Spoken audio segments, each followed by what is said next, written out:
Quand tu as dit, je ne me rappelle plus exactement les termes, donner le pouvoir total à ce cœur, ça passe pas.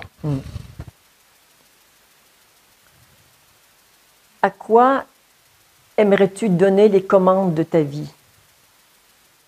J'aimerais savoir donner les commandes de ma vie à mon cœur. C'est comme si j'avais été très souvent brûlé de ça. Et c'est l'image qui m'apparaît.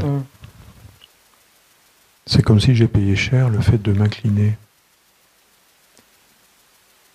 Dans l'ouverture du cœur, il y a, pour moi, dans les moments où j'arrive à avoir le cœur un peu plus ouvert, il y a quelque chose en moi qui s'incline.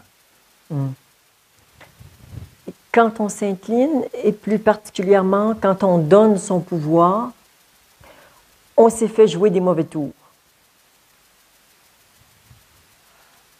Les personnes ou les aspects de soi, en fait les autorités à qui on a donné son pouvoir, n'ont pas toujours été en mesure d'assurer et d'être dignes de notre confiance et n'étaient pas toujours purs et désintéressés. Et ça a laissé des traces. Et sans doute une décision du genre vous ne m'y reprendrez plus.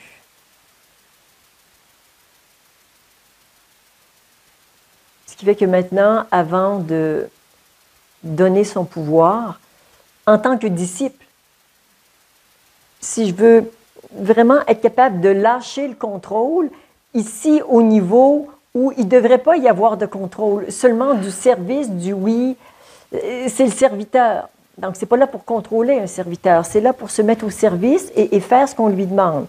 Si le contrôle est là, il n'est pas au bon niveau, le contrôle, on va garder ce même mot, doit être à une instance supérieure qui est l'esprit. Ce qu'on veut, nous, c'est cette reliance avec les plus hautes instances de nous, que j'appelle l'esprit, notre esprit. Bon, je vais le dire comme ça. L'esprit qui se décline en l'amour et l'intelligence qui donne lieu à la sagesse.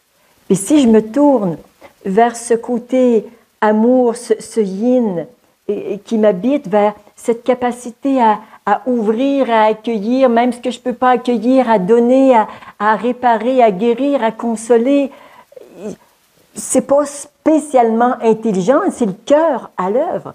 Mais les deux sont mariés. Et c'est ici les noces permanentes.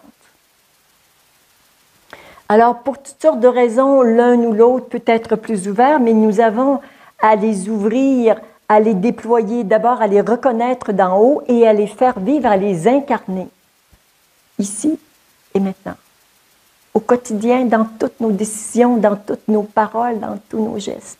C'est ça le défi de la spiritualité, c'est les marier. Et ça, c'est le mariage horizontal, puis il y a le mariage dont on a parlé ce matin du ciel et de la terre, et l'homme nouveau qui est en train de naître. Maintenant, c'est le carrefour, c'est la rencontre de ces quatre éléments, le yin, le yang, le ciel et la terre. Et on est là, tout beau, éclatant, aimant, brillant, lumineux, intelligent. C'est nous, ça. Je vous reconnais dans ça. Et moi, je suis encore sur le chemin. Ce n'est pas parfait, mais je m'y emploie à le parfaire. Et dans cette descente et dans nos expériences que nous avons accumulées, parfois on s'est incliné devant des autorités qui n'étaient pas dignes de notre confiance. On a été heurtés, brisés. Donc, quelques mémoires à effacer, afin de dire si mon élan, c'est de donner vraiment les commandes de ma vie à l'amour, il n'y a pas de raison de ne pas pouvoir le faire. Ça veut simplement dire qu'il faut sortir la gomme et on va effacer 2, 3 trucs. Ça vous dirait?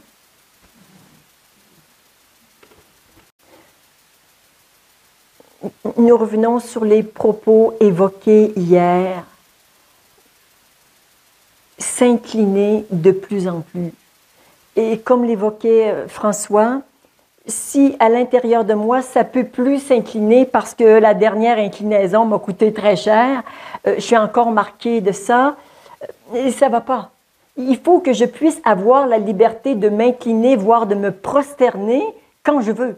Et si je ne peux pas le faire, il y a quelque chose de déréglé. Donc, on a besoin de libérer ça et de dire, quand j'ai envie de déposer les armes, je dépose les armes, point. Et ça ne réveille rien. J'ai la liberté de faire les gestes dont j'ai besoin de faire pour continuer de grandir.